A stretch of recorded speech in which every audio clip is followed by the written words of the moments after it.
Lá, boa noite. Podemos começar então?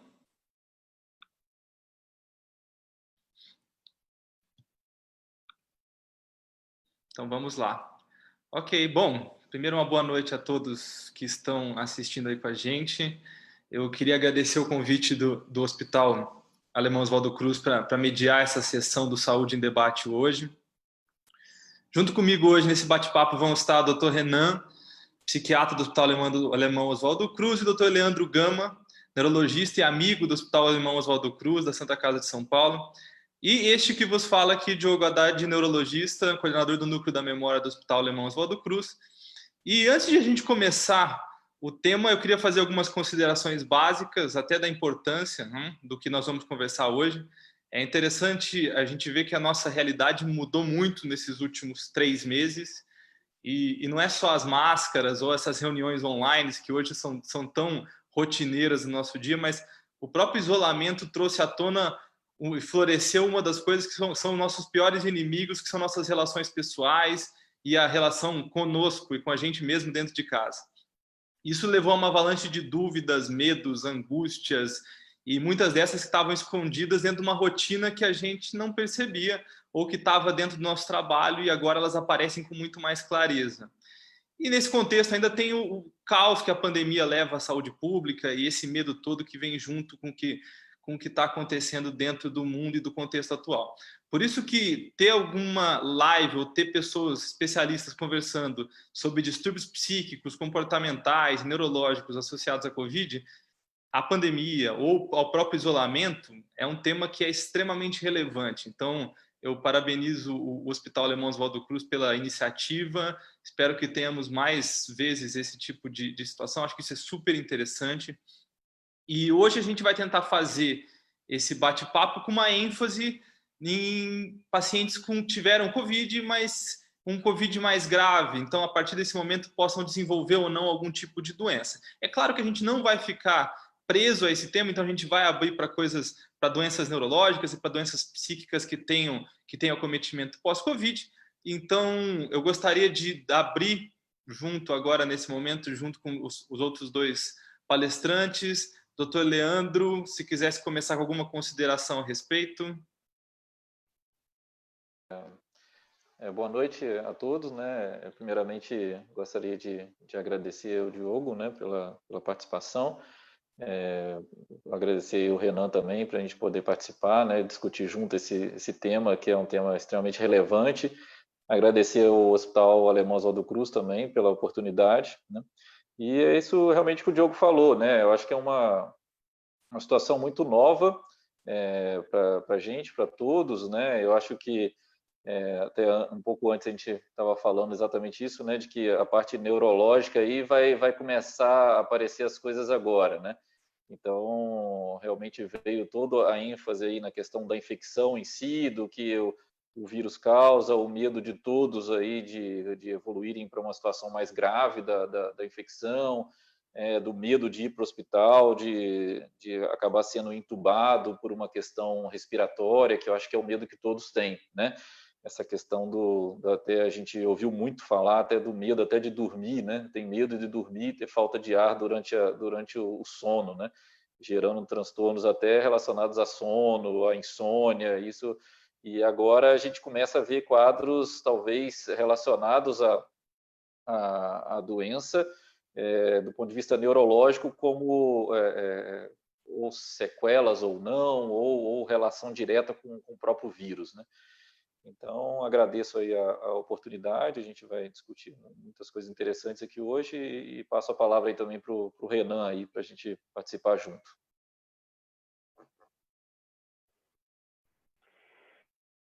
Bom, eu gostaria de agradecer pelo convite, para mim é uma honra poder debater sobre um assunto que eu acho extremamente pertinente. Na verdade, agradecer ao Hospital Oswaldo Cruz pelo convite, por estar fomentando esse tipo de debate. A saúde mental é sempre, lógico que eu vou puxar a sardinha para mim, mas eu acho que é pertinente debater sobre saúde mental. Acho que por vezes é um pouco negligenciada nas decisões, inclusive de governos e tal, e é um assunto seríssimo, né? Acho que o que o Diogo colocou é exatamente o que a gente observa mesmo. E o que a gente observa na saúde mental é as pessoas já têm as suas questões no dia a dia. E aí a pandemia é um fator estressor gigantesco que gera uma série de incertezas, instabilidade econômica que afeta diretamente a vida das pessoas, que já é uma preocupação constante. E isso acaba gerando mais um aparecimento ainda maior de condições como ansiedade e depressão, né? E sem falar de outras questões também da psiquiatria. Então, transtorno de estresse pós-traumático também. Então, acho super pertinente o debate e espero poder contribuir da melhor maneira possível. Muito bom. Bom, todos devidamente apresentados. E assim, a gente tem algumas perguntas aqui. Eu queria convidar o pessoal que está assistindo para que mandem perguntas para a gente poder discutir.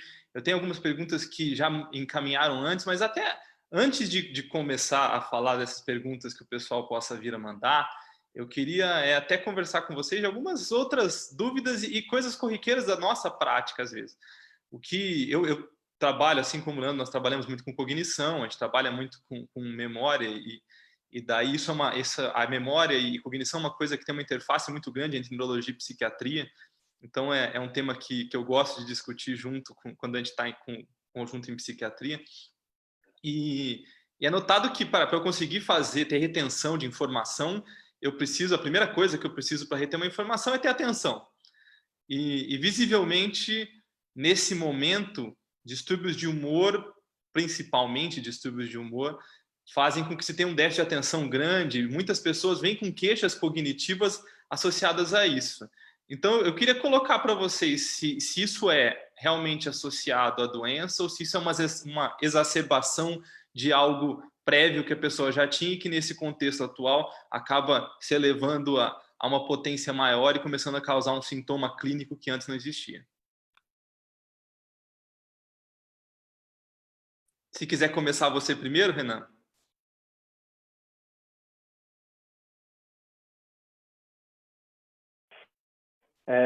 Sem sombra de dúvida, né? Aliás, isso me lembra também uma percepção que os pacientes geralmente têm, que é equivocada, de achar que o emocional não afeta no corpo, né? Tem aquela história, mas doutor, é da minha cabeça isso? Não é que é da sua cabeça. O emocional, ele afeta diretamente na resposta do funcionamento do sistema nervoso central, de como a gente funciona. E é extremamente comum o paciente vir com queixas que aparentemente são neurológicas, na verdade são neurológicas, mas que o emocional está afetando diretamente. Falta de atenção, esquecimento, o paciente chega preocupado, porque eu estou esquecendo muito, eu coloco a coisa num lugar e nas 5 segundos eu já esqueci, ou eu estou falando do assunto, não consigo lembrar. Eventualmente, até sintomas otorrinos, laringológicos, como zumbido. Zumbido é uma coisa extremamente comum, está relacionado à ansiedade, por exemplo. Então, memória e atenção, transtorno de déficit de atenção, está altamente relacionado à ansiedade também. Você sempre tem que tentar separar o joio do trigo, entender o que é ansiedade de fato e o que é um déficit de atenção de fato, e resolver com mais assertividade, né? Então, sua colocação é totalmente pertinente e, ao meu ver, lógico, puxando a sardinha para mim, eu acho que sempre, apesar do diagnóstico psiquiátrico ser sempre um diagnóstico de exclusão, né? Você exclui primeiro toda a parte orgânica e depois você vai para a psiquiatria, geralmente. Na minha opinião, eu acho que a grande maioria dos problemas de memória e tensão, zumbido, sintomas neurológicos, tem, no mínimo, uma influência da parte do emocional, da ansiedade.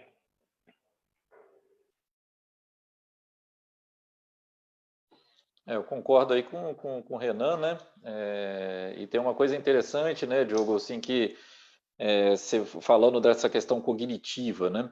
E uma coisa que eu tenho notado, como eu e o Renan, antes de começar, a gente estava conversando sobre artigos relacionados, questões de estudos relacionados a situações pós-Covid, né? Eu acho que ainda está muito precoce, ainda acho que tem muito pouca coisa ainda real para a gente ter certeza, né? Mas então acaba que a gente fala muito da experiência pessoal e dos colegas, né? Então é aquela situação, não é muito mais relatos de caso do que grandes estudos, né? Então, quando se fala nessa questão cognitiva, uma coisa que a gente discute muito entre nós, colegas, da parte neurológica e tudo, são relacionados aos pacientes que já têm algum distúrbio cognitivo, né? Então, por exemplo, quadros, às vezes, de um paciente que vem ali ou com comprometimento cognitivo leve, ou que já tem uma demência leve, né? Talvez um Alzheimer inicial, e a gente tem visto esses pacientes piorarem, né, nessa pandemia, né? E muito se fala se é relacionado à questão do Covid em si, ou é relacionado à questão do isolamento social, né? Então, isso é uma coisa bem interessante, né? Eu não sei até que ponto você também, ou o Renan, se tem visto isso, se tem reparado sobre isso, mas a princípio parece os pacientes deteriorarem mais a parte cognitiva, né? Não sei dizer para vocês se isso vai ser uma coisa que vai ficar como uma piora definitiva, ou se isso é oscilatório, se piora agora, neste momento, né? E se depois isso volta ao nível basal desse paciente, né? Então, isso é um dado, é uma coisa que eu tenho reparado. Então, que preocupa, né? De aqueles pacientes que talvez não tinham nada e começam a ter alterações cognitivas, se isso está relacionado só a distúrbios do humor, ou se isso pode estar piorando também a questão orgânica do paciente, de piorar a sua doença de base, ali talvez uma demência que esteja iniciando. Entendeu? Isso é uma coisa interessante. Perfeito, né? Eu vejo também dessa maneira, concordo muito com o que os dois disseram. Talvez eu até dividisse em dois grupos, né? A ideia do que o Renan falou a respeito daquele paciente que, por vezes, tinha um transtorno de humor que não causavam grandes repercussões clínicas, e nesse momento ele começa a perceber muito mais sintomas, e a hora que ele começa a florescer esses sintomas, ele começa a notar daí sim déficits de atenção e depois déficits de memória, quadros cognitivos, que ele começa a associar como uma doença nova e, na verdade, é uma exacerbação de algo que era leve. E num outro contexto, eu coloco muito desses pacientes. E é verdade, Leandro, é muito desses pacientes que você falou, esses pacientes que tinham um quadro, um comprometimento cognitivo leve ou um quadro demencial inicial, a gente tem realmente notado que eles têm piorado muito nessa quarentena. E como você disse, a gente ainda está muito no eu acho, e isso na medicina é muito ruim. Para nós que viemos de lugares acadêmicos e tudo mais, nós sempre fomos ensinados em relação àquela base acadêmica do que a experiência pessoal é a parte mais rasa do que eu posso ter de conhecimento acadêmico e que eu preciso chegar até uma meta-análise de trabalhos e trials para conseguir entender uma coisa. Dentro de um contexto de pandemia, isso tudo muda, né? E a gente começa a usar muito mais o eu acho, eu vi, eu percebi. E realmente, esses pacientes com quadro comprometimento cognitivo inicial ou que tinham algum quadro de memória inicial, que a gente estava numa investigação, nesse momento de isolamento, talvez por uma junção de coisas, pioraram muito. Pioraram muito. E ainda é difícil para a gente conversar, porque isso é uma questão que chega muitas vezes para nós três no consultório. Será que esses pacientes vão melhorar, voltar 100% ao normal? Ou se isso foi algo definitivo? A resposta normalmente que eu dou é não sei. Nós acreditamos que sim, que isso seja um momento e que, de acordo com que ele tenha maior reabilitação, substrato de envolvimento de novo, começar a ter mais atividade, ele comece a voltar a ter a mesma coisa que ele tinha, o mesmo sentimento que ele tinha antes. Mas a gente não sabe, na verdade é que a gente não sabe. Realmente ficamos muito, muito em cima.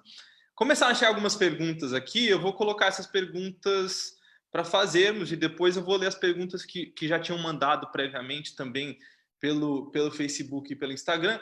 Uma das perguntas é se a perda de olfato e paladar é algo exclusivo do Covid, se ela tem um acometimento, um fundo neurológico e se ela já acontece em outras doenças. Perguntando para os dois. Quer falar primeiro, Leandro?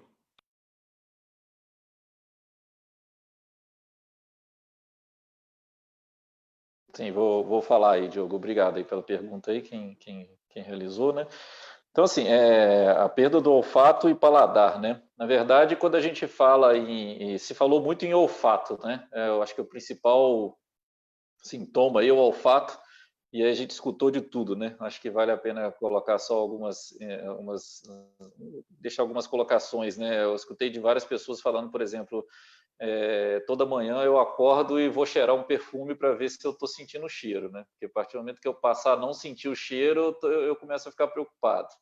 Então, isso é uma coisa que eu ouvi de várias pessoas e você vê como é que já começa a gerar um transtorno de ansiedade, né, Renan? Depois você comenta isso. Mas realmente, algumas pessoas até sonhavam, assim, eu sonhei que eu acordava e ia direto no banheiro ver o perfume e se eu estava sentindo, a primeira coisa que eu fiz foi isso realmente na prática. Então, assim, olfato e paladar tem uma relação muito íntima, né? Do ponto de vista até neurológico, a gente vê outras doenças podem levar à perda de olfato, né? Então, assim, é comum, por exemplo, pacientes que têm traumatismo craniano, por exemplo, né, que batem a cabeça, principalmente quando tem lesão da região frontal, né, por uma hemorragia ou um hematoma frontal, e às vezes eles também têm ali alterações dos nervos da parte de olfato e alteram o olfato, perdem o olfato, às vezes de forma momentânea, às vezes ficam um tempo com a perda de olfato, depois se recuperam e outros passam até a ter algum quadro sequelar do olfato. Né? Uma vez que você perde o olfato, o paladar vem junto. Né? Então, você tem uma perda de paladar também e é uma coisa que gera um transtorno muito importante, porque se você não sente gosto, não sente cheiro de nada, isso pode gerar até quadros, eu já vi quadros até de depressão, né? Levando a situações como essa. Né? Porque realmente, imagina, tudo que a pessoa come é exatamente igual, né? Você está comendo qualquer comida que você tiver, não tem gosto nenhum. Você sente a diferença, talvez, da consistência, mas o gosto não tem gosto de nada. Né? Então, assim, existem sim outros quadros virais, até mesmo do ponto de vista respiratório, geram também perda de olfato, né? Quando a gente está uma gripe, um resfriado, às vezes geram também alterações no olfato. Né? Agora ficou muito nítido em relação à doença em si, ao Covid, né, de ser muito mais exacerbado. Né? Então, colocou-se como uma característica muito importante ali, aquele paciente que tem início de sintoma, que ele perde totalmente o olfato. Né? Agora, se isso tem relação do ponto de vista neurológico, ou puramente respiratório, ainda eu acho que isso não tem uma definição disso. Né? Será que isso tem a ver com a parte do comando cerebral para o olfato ou tem a ver com a questão respiratória em si, do paciente estar um pouco mais com uma congestão nasal, né, com uma coriza, e isso por si só poderia ter alteração do olfato. Né? Então, acho que definir se isso mas da parte respiratória ou neurológica ainda eu acho que ainda não tem assim, uma decisão sobre isso.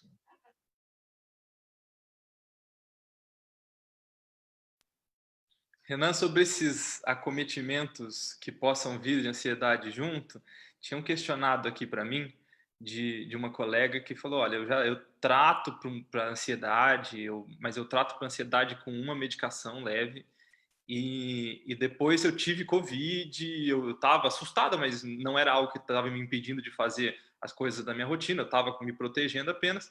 E depois que eu tive Covid, eu fiquei internada, porque eu tive uma dessaturação, não foi nada grave, saí da internação bem, mas eu me sinto cansado o dia inteiro, eu não consigo mais fazer nada, e eu passo para ver com o médico clínico, ele fala para mim que na verdade não tem mais nada clínico, que tem algo de associação com a piora do meu transtorno de ansiedade. Você acha que isso tem realmente essa relação? Isso está acontecendo muito? Vale a pena nesse momento falar em tratamento ou em aumentar tratamento dos pacientes que já tinham algum transtorno de ansiedade? Ou vale a pena esperar e segurar e ver como acompanha esse paciente, como ele vai passando o tempo, se ele vai começando a ter uma resposta clínica melhor?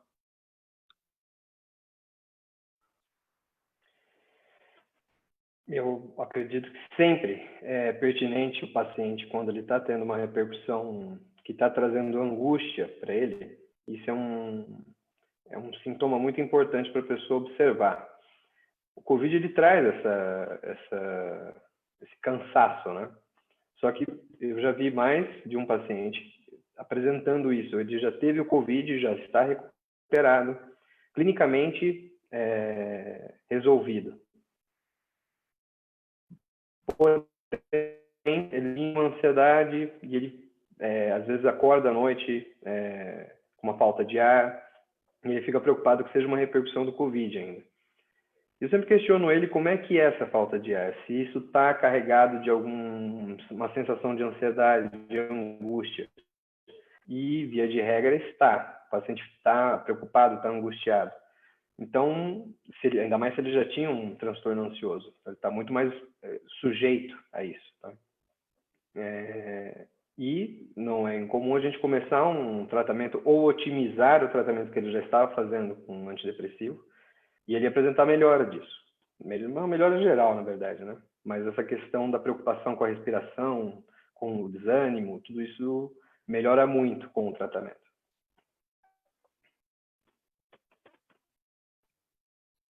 Perfeito. E nós temos visto isso mesmo, né? Parece que muitos dos pacientes, eles têm realmente, mesmo principalmente agora que a gente entra nesse assunto dos pacientes que já tiveram a doença, né?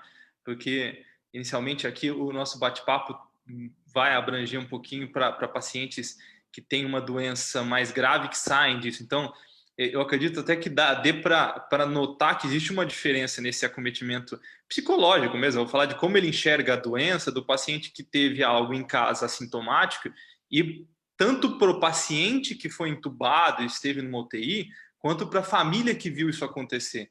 Porque isso mostra um outro perfil de doença e leva muitas vezes ao entendimento exagerado do que está acontecendo, porque ela começa a entender que todo mundo vai ter aquela mesma reação em relação à doença e começa a ficar extremamente preocupada e exacerba uma doença psiquiátrica que ela já tinha de base.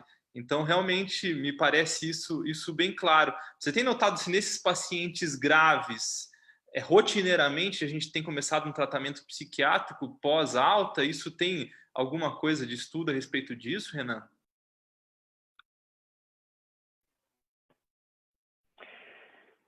Rotineiramente, não tenho observado.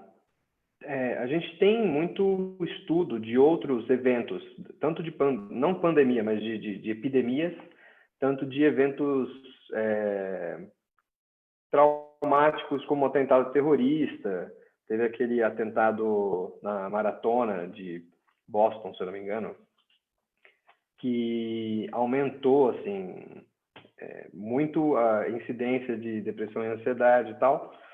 Nas questões das epidemias já, tanto os trabalhadores também, as pessoas que trabalham na área da saúde, sempre se recomendou, pelo menos nesses estudos que eu vi, um acompanhamento de até 6 meses depois do evento acontecido, um acompanhamento dessas pessoas para tentar evitar um surgimento ou uma exacerbação dos sintomas de ansiedade e depressão. Então, na questão da COVID em específico, ainda não tem muito estudo em cima disso. Mas, pela perspectiva da saúde mental, teoricamente não é necessário você esperar um estudo desse para realizar algo que já se é sabido, que isso causa um estresse gigantesco, é um fator estressor muito grande, que pode causar surgimento ou exacerbação de ansiedade, surgimento ou exacerbação de depressão, pacientes ainda que têm vulnerabilidade para desenvolver algum episódio psicótico, isso eu peguei bastante atendendo no pronto atendimento. E é isso. Sempre pertinente você fazer um acompanhamento das pessoas que passaram por um estresse psicológico muito grande, para tentar respaldá-las da melhor maneira possível para que elas não tenham uma repercussão maior. Então, surja ou piore do que você resgatar algo que já está muito exacerbado. Ok, porque o que nós temos percebido, né, Leandro, principalmente jogando para a parte da neura, e nós vemos isso de fato, como o Renan tem percebido desses pacientes saírem com um transtorno de humor piorado e claro, tendo uma outra visão da doença, mas a gente tem alguns acometimentos neurológicos que podem vir associados a esse paciente depois de muito tempo acamado, depois de muito tempo dentro de uma UTI. Então, no próprio contexto de miopatias, atrofias e polineuropatias associadas, você tem notado muito isso, Leandro, dentro do você que atende bastante e está sempre em contexto hospitalar? Então, eu queria ouvir um pouquinho dessa sua opinião, se isso está sendo uma coisa rotineira para você também. Eu acho que assim, quando a gente fala de doença grave, né, eu acho que, por exemplo, pacientes que ficam muito tempo internados em UTI, né, geralmente a experiência não é muito boa, né, existe a internação hospitalar já é uma situação que traz um componente muito traumático para as pessoas, né? E quando ela se torna em UTI, né, eu acho que ainda tem um estigma muito grande assim de que fala, muitas das vezes quando você fala UTI foi para UTI para morrer, né? Porque tá tão grave que lá é o lugar que vai para morrer, né? Então assim ainda tem um estigma muito grande em relação a isso, né? Então internações prolongadas e que geram o paciente a uma unidade intensiva são bastante complicadas no pós-internação, né? É uma coisa que até eu lembro muito bem na época da residência, e a gente até se discutiu uma ideia de fazer um ambulatório para os médicos residentes da UTI, né? E que, teoricamente, o médico que trabalha na UTI não atende no ambulatório, né? Não atende no consultório, ele só conhece o paciente ali no momento grave e depois ele não vê mais o paciente. Quando ele tem a alta, ele ainda fica alguns dias no quarto ou na enfermaria e depois que vai para casa e o médico não tem mais notícia ou tem notícia só por outros às vezes, né? Então, colocar esse médico para poder atender o paciente depois da alta hospitalar trazia uma experiência muito interessante, né? Mostrando que assim o tanto de transtornos que leva esse paciente depois da alta, né? Não só transtornos orgânicos, como os transtornos psíquicos também, né? Então, do ponto de vista aí, o que a gente tem visto nesses pacientes, quando a gente fala do COVID grave, é que realmente são pacientes que ficam muito tempo na UTI, né? Quando grave, realmente entubado por vários dias, às vezes sedados, né? Vamos dizer, num coma induzido, né?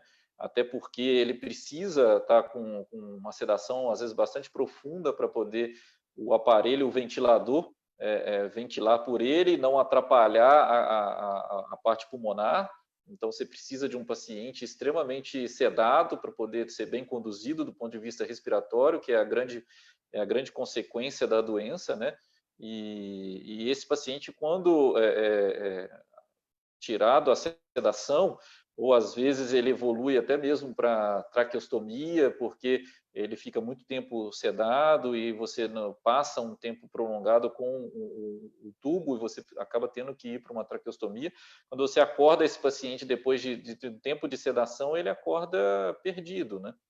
E acorda muitas das vezes com um quadro de uma situação que a gente tem visto muito, que é uma miopatia ou talvez uma polineuropatia do doente crítico, que é o que é um paciente que tem uma fraqueza muscular muito grande, né? Então é aquela situação da lei do uso-desuso, né? Se o paciente está ali sem usar, ele acaba atrofiando muito e perde muita massa muscular, perde muito movimento. Então, às vezes o paciente recupera o pulmão, mas ele ainda tem uma fraqueza muscular muito grande, né? E para recuperar isso, às vezes demora dias ou até semanas, até meses, às vezes para ter uma recuperação 100%, né? Então a gente tem visto muita situação como essa, do paciente num pós-internação do COVID grave e quadros neurológicos que talvez a gente não chame ainda de uma sequela, né? Mas até porque pode ter uma recuperação muito boa, mas que demora para recuperar, né? Então, essa situação que eu falo do paciente com essa neuropatia ou miopatia do doente crítico é uma coisa que a gente tem visto muito nos pacientes bem graves. Mas eu acho que é importante também deixar claro que ela não está relacionada puramente ao COVID em si, né? Doenças graves que geram internação prolongada, intubação prolongada, tempo de sedação prolongada em UTI, geram situações como essa. Então, não necessariamente o vírus em si estaria provocando esses problemas do ponto de vista de reabilitação neurológica motora depois da infecção, né? Ok. Uma outra coisa que a gente tem agora um pouco mais de conhecimento a respeito também da doença é que ela tem esse padrão inflamatório junto, né? Ela tem uma associação com algumas cascatas inflamatórias, então a gente nota que o paciente ele pode levar, pode ser conduzido de alguma maneira a respeito dessa porção inflamatória para dentro dos sintomas que podem vir a acontecer da COVID, como, por exemplo, AVCs, etc., que seriam coisas que a gente poderia conversar, se isso tem a ver com placas, microtrombos, que é uma das coisas que eu queria discutir com o Leandro daqui a pouco, mas tinha uma pergunta falando se esse padrão inflamatório poderia ser uma relação para aumento, por exemplo, de transtorno obsessivo compulsivo, que é uma das coisas que tem notado um aumento grande dentro de contexto de pandemia, se isso seria associado a esse padrão infeccioso, ou seja, pode uma infecção que aumenta a inflamação aumentar o transtorno obsessivo compulsivo, ou se isso é simplesmente associado ao isolamento, que é uma pergunta que gostaria de passar para o Renan.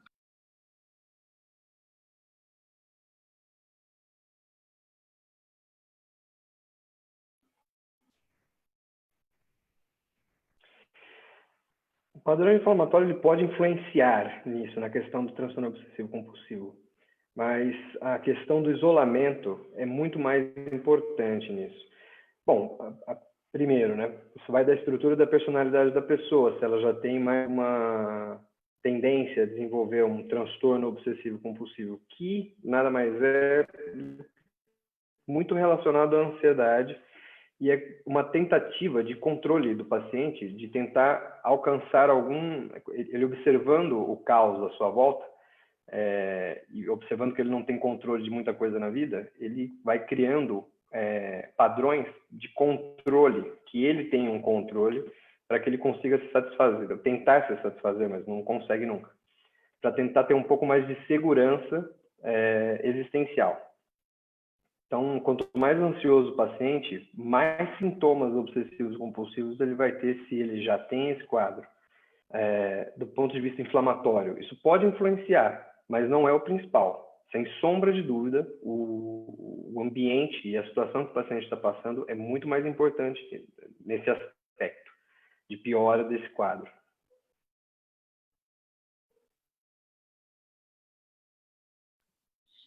Ok.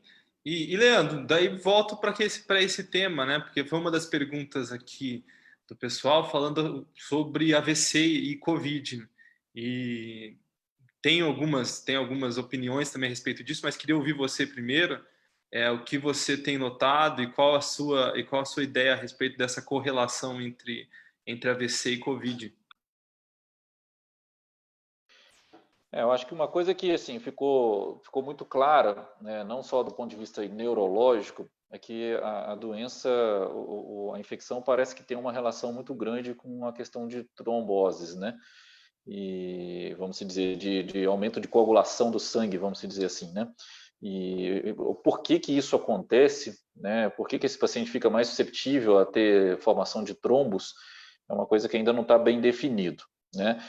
Talvez tenha alguma relação direta com a coagulação, ou talvez tenha alguma relação com um quadro que a gente pode chamar de endotelite, né, que seria uma inflamação da parede do vaso, né, talvez esse vaso ficaria mais inflamado e gerando uma propensão maior a formar trombos, né, não só trombos do ponto de vista cerebral, mas como em qualquer lugar do corpo, né, no rim, no pulmão, em outros vasos do corpo, né, e do ponto de vista assim neurológico, então isso pode ser que tenha a relação mesmo, né, de você tendo formação de trombos em grandes vasos, né, vamos dizer, carótida, mesmo os vasos cerebrais, gerando um aumento de risco de uma maior incidência desse paciente sofrer de um AVC e do tipo de AVC, o AVC isquêmico seria talvez o mais propenso, né?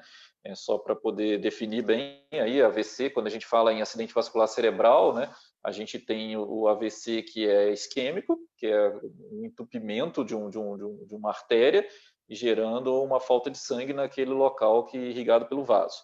E o AVC hemorrágico, quando rompe um vaso e tem um sangramento cerebral, né? Então, a partir do momento que você pensa que uma doença que gera uma maior coagulabilidade, ou seja, uma maior propensão a formar trombos, a gente vai pensar talvez numa maior incidência de AVC isquêmico, né? E aí a gente teve até agora recente, né, essa semana aí, o caso do repórter, né, do esporte, que acabou evoluindo com uma trombose venosa cerebral, né? Então, que talvez tivesse a relação com o COVID, né? Então, se a gente pensar que, tanto do ponto de vista de aumento de coagulação, como do ponto de vista de inflamação da parede do vaso, isso poderia gerar realmente uma maior hipercoagulabilidade e gerando a obstrução e entupimento de vasos, e os vasos cerebrais, o que ocasionaria a consequência seria um acidente vascular cerebral isquêmico, né? Ao mesmo tempo, eu e o Diogo, a gente estava conversando aqui antes, né, em relação às questões de coincidência, né? Será que isso é uma coincidência? Eu vi alguns casos de AVC isquêmico, né?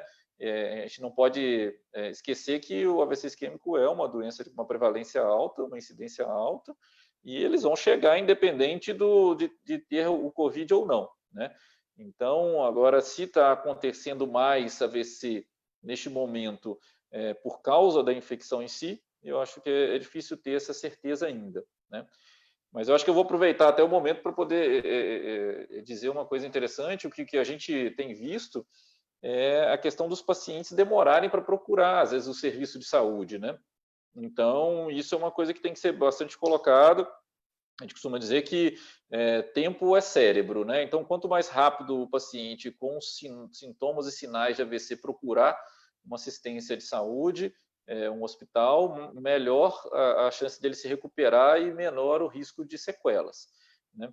Então, como existiu essa situação de gerar uma polêmica muito grande, que não pode realmente sair de casa, que o isolamento social, a gente viu muito paciente que às vezes começou a ter sintomas leves que já mostravam para a gente que era talvez no início de um AVC, e esse paciente, eu não vou para o hospital porque eu estou com medo de ir para o hospital e pegar o COVID, né? Então, acabou ficando em casa e quando chegou no hospital, já chegou num tempo muito tardio para a gente poder tratar esse paciente e ter um risco de sequela menor, né?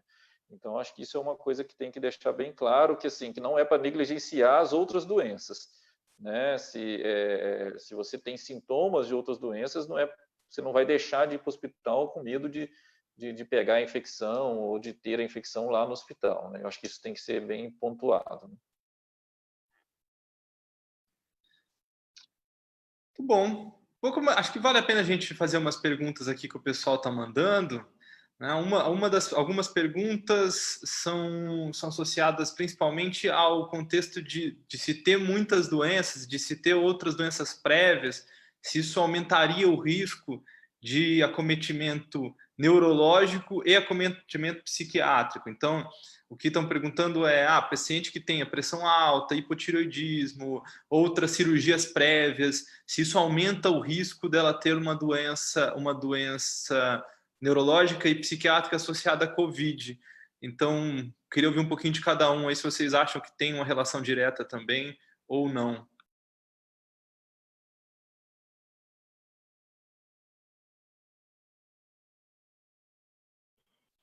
Acho que do ponto de vista... Quer falar aí, Renan? Fala aí, Renan, depois eu falo. Pode ser?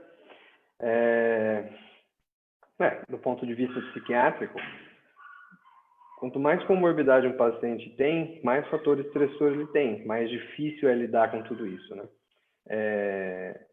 Se a questão do COVID se relaciona com isso, é mais uma questão orgânica, né? O paciente, quanto menos reserva orgânica, quanto mais ele está comprometido com outros diagnósticos, vulnerável, em teoria, ele está à infecção pelo Covid. Agora, a repercussão disso na questão da saúde mental quanto mais, novamente, né? Quanto mais comorbidade um paciente tem, e ainda mais se ele tiver uma infecção pelo Covid, isso tudo demanda, não só organicamente, mas emocionalmente do paciente, para ele conseguir lidar com isso. Então, às vezes, o paciente já tinha uma depressão e pode vir a piorar por causa disso.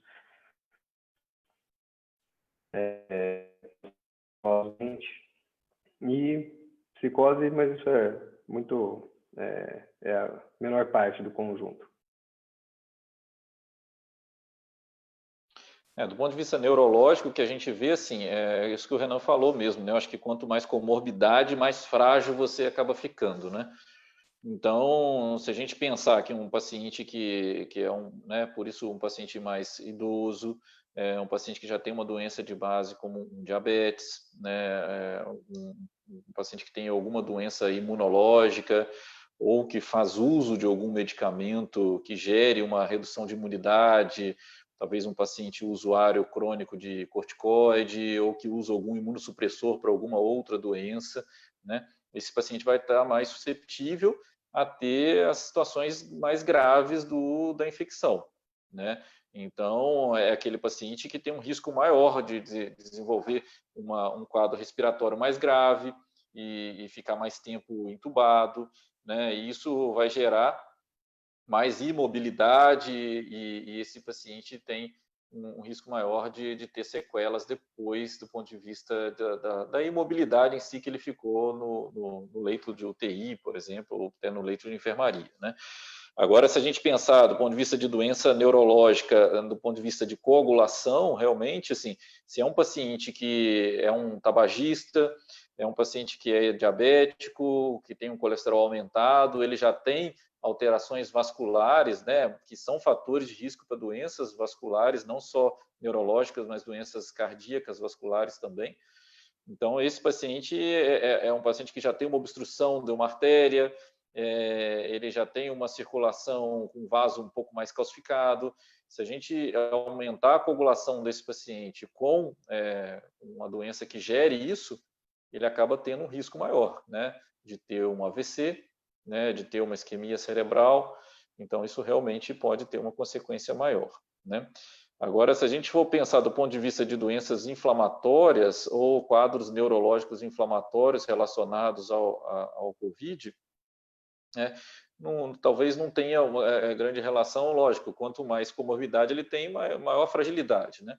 Então, mas relacionado a uma questão direta, né, do paciente ter um hipotiroidismo ou ser diabético e por isso ele ter uma lesão cerebral maior ou ter cometimento cerebral, não necessariamente, né? Até porque se essa doença inflama realmente o cérebro e gera um processo inflamatório, isso pode acontecer tanto com jovem como com paciente mais idoso que tenha doença ou não, e aí a princípio não tem uma relação direta, né?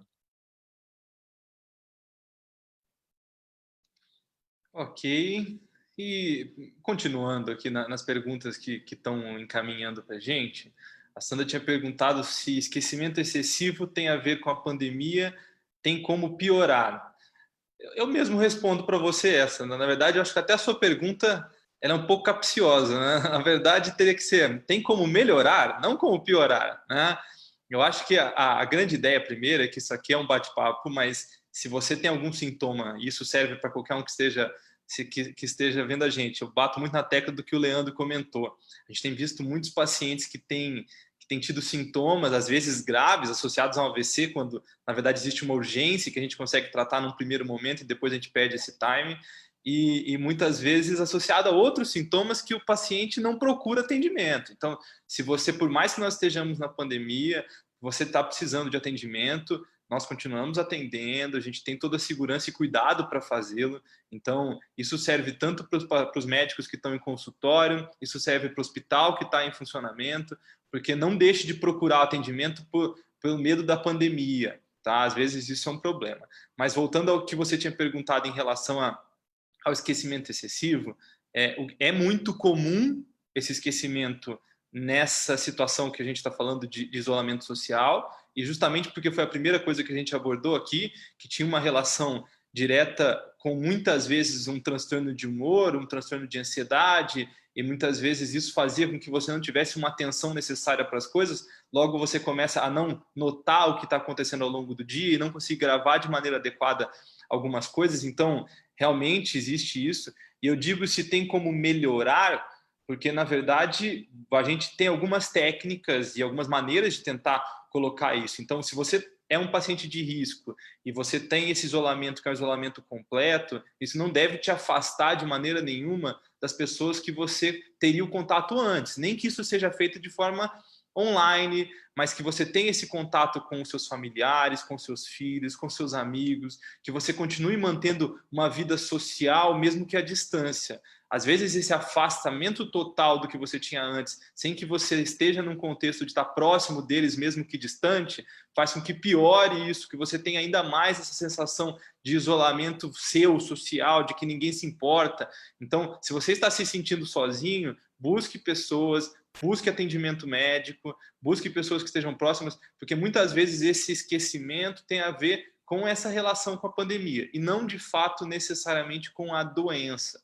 Tá? A gente ainda não tem um marcador que fale que, olha, a Covid leva ao esquecimento. Essa relação direta ainda não é relatada, a gente não tem como falar e, sinceramente, não me parece ter uma relação associada. Tá?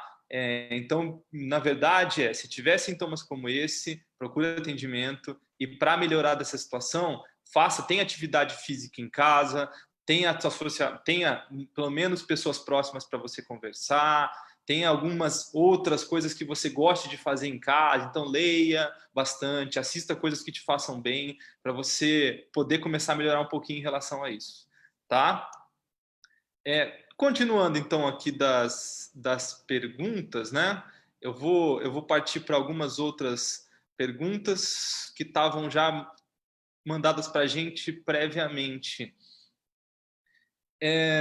Uma das perguntas que tinham colocado é se esses distúrbios neurológicos e psiquiátricos, se eles aparecem só no momento logo após a doença, e essa pergunta é interessante, né? Porque muitas vezes até tem uma diferença entre os dois, mas se elas aparecem logo após o fim da doença, ou se elas podem aparecer mesmo meses depois. Então, se quiser começar, Leandro, falando das neurológicas, e depois o Renan fala das psiquiátricas, de tempo pós-Covid para surgimento dos acometimentos.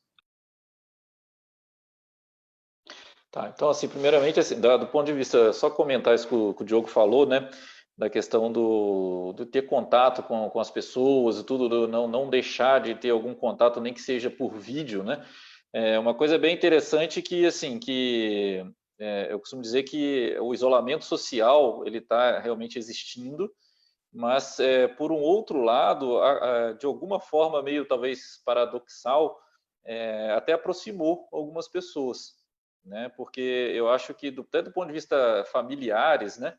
Depois o Renan também comenta isso aí. A gente vê que quantas vezes a gente não via algum familiar, ou porque mora distante, ou às vezes você até se falava através de mensagem escrita no WhatsApp ou por telefone, mas não via essa pessoa, né? Então, a partir do momento que gerou toda essa situação de usar a câmera para conversar, porque você não pode encontrar com a pessoa, então muitas reuniões familiares aconteceram, né? Aqui mesmo, da mesma forma que a gente está conversando aqui, muitos aniversários, muitas festas à distância, cada um na sua casa, mas acabaram se vendo, e coisas que às vezes muito tempo não acontecia. Então, acabou até aproximando algumas pessoas, né? Apesar de parecer meio paradoxal, né? Então, e eu acho que isso realmente é bom, do ponto de vista de trazer conforto, afeto e proximidade entre as pessoas que são benquistas e tudo, tanto de família como de amigos e outras pessoas, né? E aí, em relação à questão da parte neurológica, do tempo, da relação do tempo entre o início de doença e o Covid em si, quando a gente fala dos quadros aí que eu comentei, por exemplo, da relação que pode ter do AVC, né? Eu acho que isso pode ter uma relação talvez mais rápida, né? Se a doença gera um processo inflamatório, uma inflamação vascular e uma hipercoagulabilidade, isso poderia trazer consequências agudas do ponto de vista neurológico, como o acidente vascular cerebral isquêmico. Mas a gente sabe que também, assim como outros vírus, né, essa doença pode trazer componentes inflamatórios, né? E uma inflamação, muitas das vezes, ela pode ter uma relação que a gente fala imunológica, né? O que seria isso, né? Não necessariamente o vírus em si ele está causando a inflamação diretamente no cérebro ou no nervo, né? Existe uma doença que pode ter uma relação talvez interessante que talvez muitos devam ter ouvido falar, que é a síndrome do Guillain-Barré, né? E a síndrome do Guillain-Barré, na verdade, é uma inflamação que o próprio organismo cria um anticorpo contra o próprio corpo, né? No caso, no Guillain-Barré, ele cria um anticorpo contra os nervos do corpo, e gerando uma perda de força muscular, e uma perda de força muscular que pode ser progressiva até fazer a pessoa a ficar sem movimento das pernas, sem movimento dos braços, e depois, lógico, tende a recuperar depois de um tempo com o tratamento correto. Mas esse tipo de situação ela acontece às vezes muito tempo depois de uma infecção, até mesmo viral, né? Então, existem relatos de que talvez o COVID possa ter um quadro infeccioso, a pessoa recupera da infecção e depois de 2, 3 semanas depois ele apresenta um quadro como esse da síndrome do Guillain-Barré, né? Porque como que seria isso? Na verdade, você criou um anticorpo contra o vírus, só que depois que a infecção passa, uma proteína ou um componente ali da parede do vírus, às vezes é muito parecido com o componente da proteína do nervo. E aí aquele anticorpo que foi criado para combater o vírus, ele fica circulante no corpo e depois, 2, 3 semanas depois, aquele mesmo anticorpo olha para o nervo e fala assim, poxa, isso aqui parece, será que é o vírus que está ali? E ele vai e ataca esse nervo, gerando um processo inflamatório no nervo, né? Então, e às vezes, né, como eu disse, dias depois da infecção, o paciente às vezes já nem se ficou internado, já teve alta, está em casa, ele começa a desenvolver um quadro neurológico, que sim pode ter relação com o COVID, né? E não só o Guillain-Barré, como outras doenças inflamatórias cerebrais, né? A gente tem visto alguns relatos de doenças que inflamam o cérebro, né, gerando lesões cerebrais, e muitas das vezes dias ou semanas depois da infecção aguda pelo vírus, né? Então, eu acho que é importante deixar claro isso, que existe a doença neurológica que está relacionado a talvez ali a hipercoagulabilidade que a infecção possa causar, e existe também quadros que são reacionais, que a gente fala, né? Que é isso mexe na sua questão imunológica, e o paciente está teoricamente curado aí do vírus em si, da infecção viral, mas aí ele passa a ter um quadro neurológico depois de alguns dias, né? Então, acho que esses dois componentes é importante. Então, para deixar claro que a gente tem que ficar vigilante mesmo depois do paciente ter se recuperado, né? Então, pode ser que a gente comece a ver realmente doenças, componentes neurológicos agora, né? Daqui para frente, a gente começa a ver mais quadros neurológicos, não necessariamente direto na internação do paciente.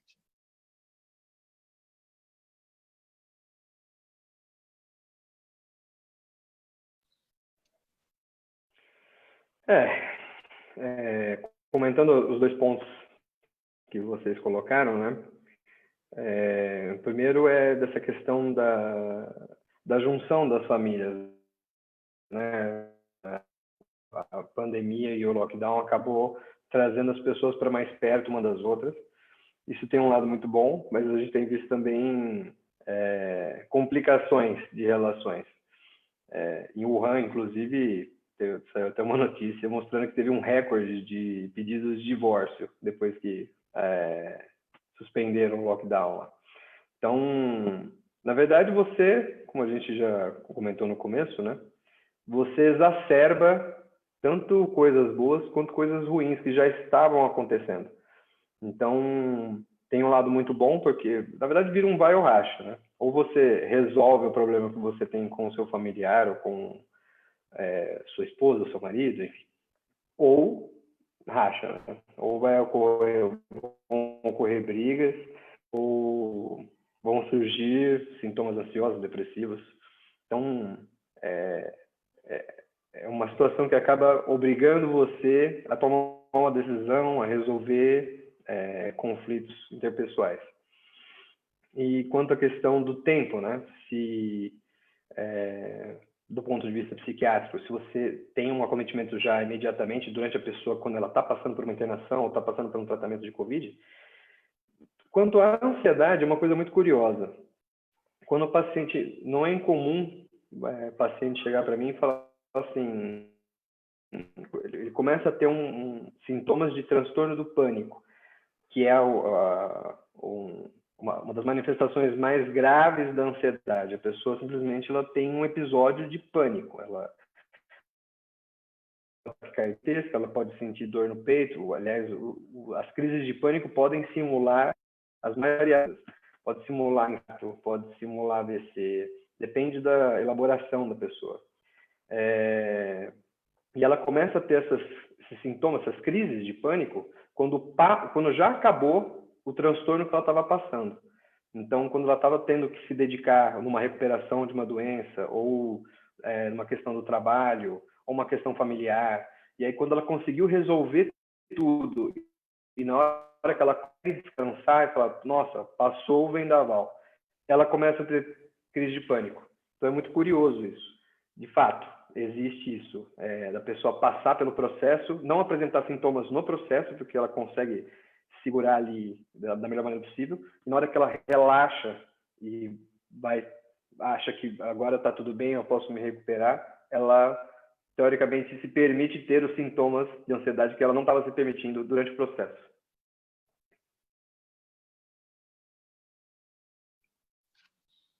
Isso é muito interessante, né? Porque uma das perguntas aqui era a respeito disso, e a ver com os familiares, o que você comentou inicialmente, né, Renan? E de novo, a gente entra sempre no eu vejo, né? Estamos nesse momento ainda pouco científico e muito do eu noto, eu vejo, mas eu tinha essa mesma visão, muito no consultório, principalmente. O que eu notava era que, olha, já tinham pacientes que tinham uma relação interpessoal complicada, relações familiares ruins, e que nesse momento de pandemia eu esperava que fosse aquele momento onde qualquer doença de humor ou mesmo transtornos ansiosos iriam piorar muito. E eu vi, na verdade, foi o contrário. Eu tive uma surpresa nisso, porque assim, eu esperava em grande parte que esses pacientes que tinham já algum problema familiar, quando se juntassem, fossem realmente ter muitos problemas.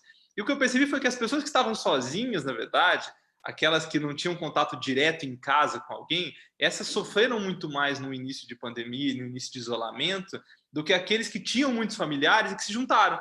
E que, de repente, começam a entender que tinham um apoio, tinham um suporte, tem pessoas próximas. Eu acho por isso que eu noto tanto que essa relação com família, com amigos, mesmo que distante, é tão importante para esse controle, né? Eu tenho notado isso com uma certa frequência. Uma das perguntas nossas aqui falava se quem já tem algum quadro de doença importante, depressiva, se esse paciente deve ter um maior cuidado quando se tem um quadro de Covid grave. Então, se esse paciente, se ele fica entubado e ele já tinha um quadro depressivo, se ele deve sair com algum tratamento específico. Foi uma das perguntas que fizeram. Quer comentar um pouquinho disso, Renan?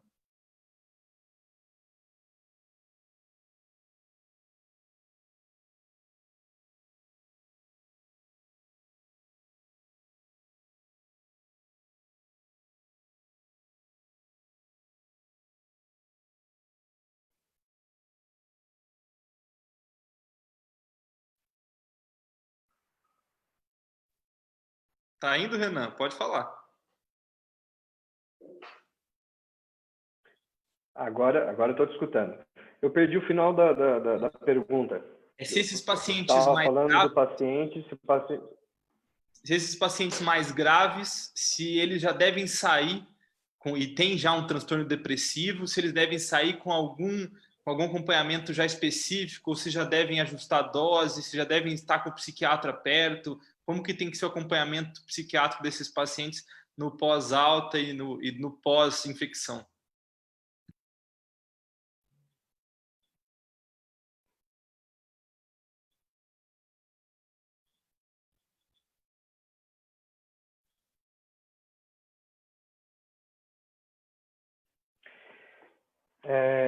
Tá me escutando aí? Tô sim, pode ir. Sem dúvida, é um paciente que tem que ficar muito mais atento a exacerbações dos sintomas, né? Se ele já está tratando de uma depressão e, eventualmente, se ele está em tratamento é porque ele não está recuperado e, eventualmente, também não resolveu a causa dessa depressão. E aí você passando por um fator estressor novo, né, que é o tratamento, tem que ficar esperto, ainda mais passar por uma UTI, que é muito comum, inclusive pacientes até desenvolverem transtorno de estresse pós-traumático, internações de UTI, às vezes intubação, ou o paciente às vezes entra no estado confusional agudo. Não é um paciente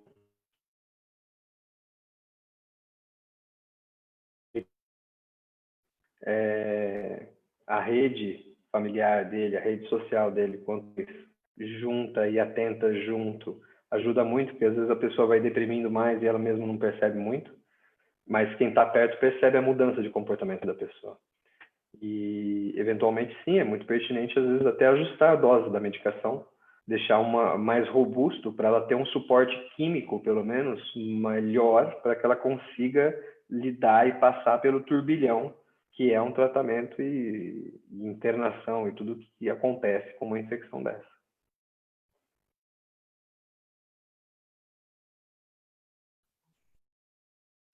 Eu acho que assim do ponto de vista assim até neurológico também, né, um pouco, né, da parte psicológica e também eu posso comentar alguma coisa, é que é uma coisa que tem que ter até cuidado até em relação à evolução do paciente na própria UTI, né? Por exemplo, muitos pacientes às vezes têm uma dificuldade de sair da própria intubação por causa de uma piora da ansiedade. Aquele paciente que às vezes é muito ansioso e você às vezes você está ali na UTI, naquela situação grave, o paciente até se recuperou bem da parte infecciosa, ele já está ali melhor clinicamente e ele pode ser que seja estubado, e se ele não tiver uma calma naquele momento, isso pode até atrapalhar a própria estubação dele e a saída do aparelho da ventilação mecânica, né? Então, controlar isso neste momento vai ser importante, porque você imagina um paciente que está entubado há vários dias, né, grave, passou por várias condições graves durante a sua internação na UTI, né, sedado, e quando ele acorda às vezes meio perdido, né, agitado, não sabe quanto tempo ele ficou entubado, o que aconteceu, né? Eu tenho visto uma coisa muito interessante também de alguns pacientes que, quando acordam, já perguntam direto dos seus familiares, né? Porque às vezes até quando já estava infectado, o marido estava também, o irmão estava, o filho estava, e às vezes acordam e perguntam como que está meu marido, como é que está minha esposa, como é que está o meu filho, o irmão. E até teve uma situação que eu participei assim num hospital público aqui em São Paulo, de que quando o paciente perguntou isso para o médico, ele ficou extremamente incomodado como responder, porque o marido da paciente tinha falecido e o irmão também, né? E ele falou assim, poxa, como é que eu vou dar essa notícia agora, né? A primeira coisa que ela me perguntou, como é que eu vou dar essa notícia, é que ela ainda está em recuperação também, né? Então, assim, é uma situação muito grave do ponto de vista psicológico até, né? Então, é um paciente que está ali bastante debilitado, perda de força muscular, não precisa se reabilitar, começar uma reabilitação, ainda tem essa preocupação do ponto de vista psicológico, né? E quando a gente fala até de outras doenças, né, por exemplo, um AVC, um AVC pequeno, às vezes um AVC que não traz sequela, como um quadro desse leva uma preocupação depois para o paciente, né? Então, não é incomum a gente vê pacientes que têm pequenas lesões cerebrais, como eu disse, um pequeno AVC, ele vai embora para casa e eu acho que ele não digeriu ainda ali o que aconteceu, e depois de dias em casa começa a ter um transtorno realmente de ansiedade, ou até mesmo uma depressão, aquele medo, né? O que aconteceu, o medo de acontecer de novo, né? Eu acho que ainda tem essa situação que ainda todo mundo ainda não sabe qual que é a evolução da doença, né? Quem teve a doença pode ter de novo, né? Ainda não tem essa certeza. Será que eu vou ter de novo a doença? Será que eu vou passar por tudo isso novamente? Então, eu acho que ainda tem muitas incertezas, né? Então, eu acho que o acompanhamento aí de perto, né, do ponto de vista psicológico, um psiquiatra, um neurologista, até mesmo um psicólogo, depois de uma doença dessa, eu acho que é importantíssimo, até pela comoção toda que a doença gerou, né? Então, não é um quadro que a mídia continua falando, todos falando, só se fala nisso hoje em dia. Então, eu acho que gera consequências, sim. Essa pessoa tem que ser bastante monitorada nos próximos dias, nos próximos meses aí, após uma infecção como essa.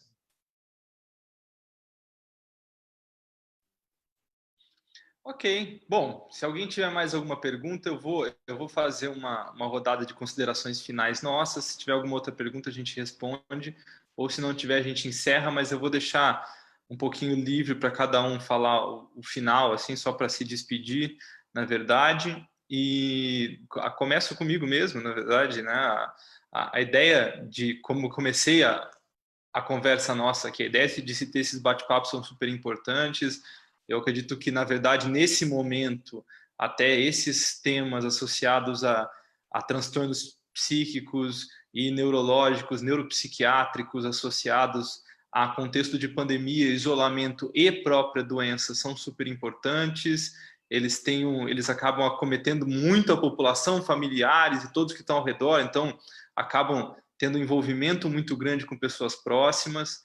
Jogando para a parte neurológica, volto com o que nós já conversamos hoje aqui no nosso bate-papo, que foi procure atendimento. Se você julga ter alguma outra doença, não impeça que isso você vá ao seu médico, ao hospital onde você confia, os lugares onde você tem pessoas próximas que possam te avaliar de maneira profissional. Isso é super importante, principalmente quando a gente vê, como o Leandro explicou bastante hoje sobre AVCs, então a gente vê doenças graves como AVC e pacientes ficando em casa com sintomas que poderiam ser reversíveis, a gente perdendo tempo de tratamento, e mesmo para sintomas pós-Covid, nós temos acompanhado muito pacientes no consultório com cefaleias exacerbadas, migrânias ou enxaquecas que já existiam e agora exacerbadas depois do contexto de Covid, como nós conversamos a respeito de memória, pacientes que já tinham transtornos de atenção exacerbando acometimento cognitivo, ou aqueles pacientes que, na verdade, já tinham acometimento cognitivo nesse momento, com uma piora, com um aumento rápido de progressão. Então, para todas as pessoas, eu acho que isso aqui serve como um alento de nós conversarmos juntos, de estarmos perto, mas não substitui uma avaliação médica nunca. Então, qualquer coisa que precisarem, procurem atendimento. Tá? E, por fim, agradeço de novo o Hospital Alemão Oswaldo Cruz pelo convite e principalmente aos dois colegas por estarem juntos aqui nessa noite. Eu ia ouvir as considerações finais, primeiro o Renan, depois o Leandro, para terminarmos.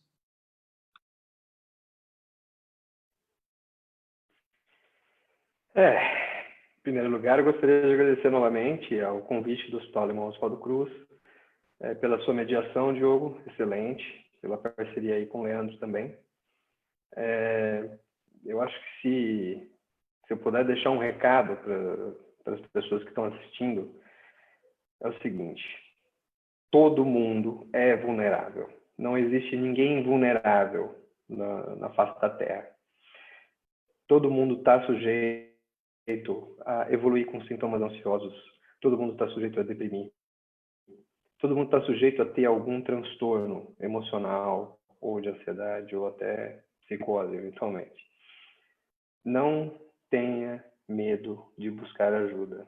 Se você está tendo crise de pânico, se você está tendo, mesmo não crise de pânico, mas crise de ansiedade, se se você está evoluindo com desânimo, com perda de interesse nas coisas que você gostava, se você está se isolando cada vez mais, se você não está mais conversando com as pessoas que você gostava, se você está percebendo que você está desligando, e eventualmente até evoluindo com pensamento de morte, vá atrás de ajuda. É muito mais fácil a gente resolver e superar as coisas que a gente tem com a ajuda, tanto de especialistas, quanto da família, quanto de amigos. Não tenha preconceito, não ache que você é fraco. Novamente, todos nós estamos sujeitos. Dependendo dos fatores estressores, dependendo da nossa estrutura de personalidade, dependendo da nossa história de vida, às vezes não dá para segurar tudo. Então, só que tem como resolver. E com ajuda fica muito mais fácil. Então, busque ajuda. Não fique angustiado sozinho. Tem como resolver e tem como superar as questões que você está levando. Muito obrigado pela oportunidade.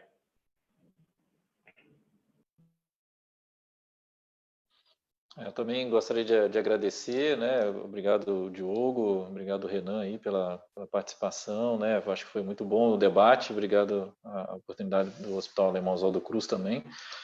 E eu queria deixar também as considerações finais aqui em relação, assim, então a parte neurológica, o que a gente tem visto, existe assim realmente essa questão do quadro viral em si, né? Assim como outros quadros gripais, como resfriados, gripes podem dar.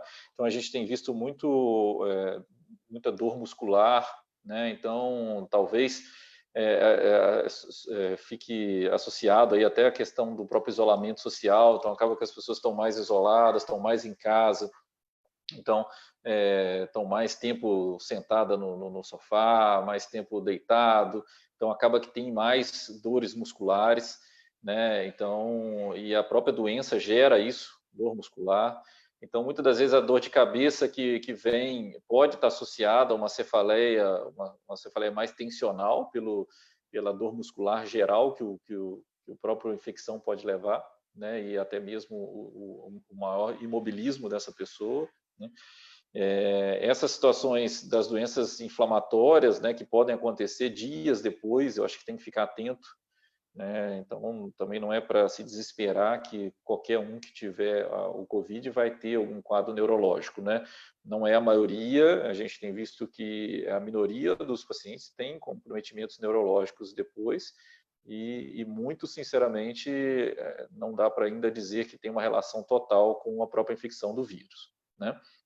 E eu corroboro a ideia do Renan, né, em falar realmente essa situação, né? Eu acho que não dá para poder, se a pessoa tem um quadro de ansiedade, né, e se piorou muito agora na pandemia, eu acho que realmente tem tudo para piorar, né? O isolamento social gera isso também, né? Eu até andei pesquisando, a gente vê que a gente tem muito pouco estudo falando em isolamento social, né? O que isso pode gerar de transtorno para as pessoas do ponto de vista neurológico e mental, né? E até porque os estudos basicamente são feitos com pacientes em presidiários ou até mesmo em conventos. Você não tem grandes estudos na população geral sobre isolamento, né? Mas quando a gente faz analogia aí até com outros seres vivos, né, como quando a gente fala em confinamento de gados, né, em produções de galinhas, em ovos, a gente vê que é diferente, né? Aquele animal que está ali confinado, isolado, ele tem um comportamento diferente. Então, no ser humano, a gente não tem grandes estudos, talvez é a primeira vez que a gente vai ter oportunidade de estudar isso daqui para frente, né, ver o que aconteceu com as pessoas, e pode sim realmente trazer bastante consequências, não só psiquiátricas, psicológicas, mas talvez até mesmo neurológicas, né, de você ter mais dores musculares, mais imobilismo. Então, isso pode gerar piora de dores, né? Então, realmente, isso pode acontecer, né? Então, como o Renan disse, eu acho que não dá para achar que se você tem um quadro de ansiedade, isso pode estar afetando os sintomas, né, do próprio COVID, né? Eu ouvi muitas pessoas falando assim, não, eu tenho medo de ir no hospital, porque se eu chegar lá com muita falta de ar, já vão querer me entubar, né? Então, às vezes tem a ver até com ansiedade. A pessoa está tão ansiosa que ela entra em pânico e a falta de ar, na verdade, não é pela inflamação pulmonar, né? Você vai e faz uma tomografia do pulmão, o pulmão não tá ruim dessa forma, mas ela está numa plena falta de ar, né? Então, pensar que isso tudo tem tratamento. Eu acho que não dá para achar que isso é normal. Você pode ter uma vida muito melhor se você tratar a sua ansiedade, tratar os seus distúrbios do humor, né? Assim como a gente fala, né, o Diogo talvez saiba bem isso aí das enxaquecas, né? Quantas vezes a gente não vê pessoas com enxaqueca, às vezes com seus 50 anos de idade, e falam assim, não, doutor, mas eu tive dor de cabeça a vida toda, mas sempre achei que era normal, né? Eu costumo dizer no consultório que, assim, não é normal ter dor de cabeça. Se você tem dor de cabeça esporádica, intermitente, isso não é normal, né? Alguma coisa está acontecendo, você tem que pesquisar, né? E isso interfere absurdamente na qualidade de vida. E quando a gente trata lá a pessoa com 50 anos de idade, ela fala, poxa, vivi todo esse tempo com dor de cabeça achando que era normal, podia ter tratado já desde novo, né? Então, qualquer sintoma relacionado mesmo a questões psicológicas, ansiedade, procure, né, um psiquiatra, um neurologista, que eu acho que tem como melhorar muito a qualidade de vida e viver muito melhor, né? Então, não tenha preconceito em relação a isso. A vida pode ser bem melhor, né? Excelente. Bom, então acho que encerramos por aqui. Deixa eu só ver se tem alguma outra pergunta. A princípio não tem nenhuma pergunta. Então, de novo, gostaria só de na verdade, dar um tchau para todo mundo. Ficam essas as considerações. Agradeço novamente a presença de todos que estavam por aqui e uma boa noite para todos.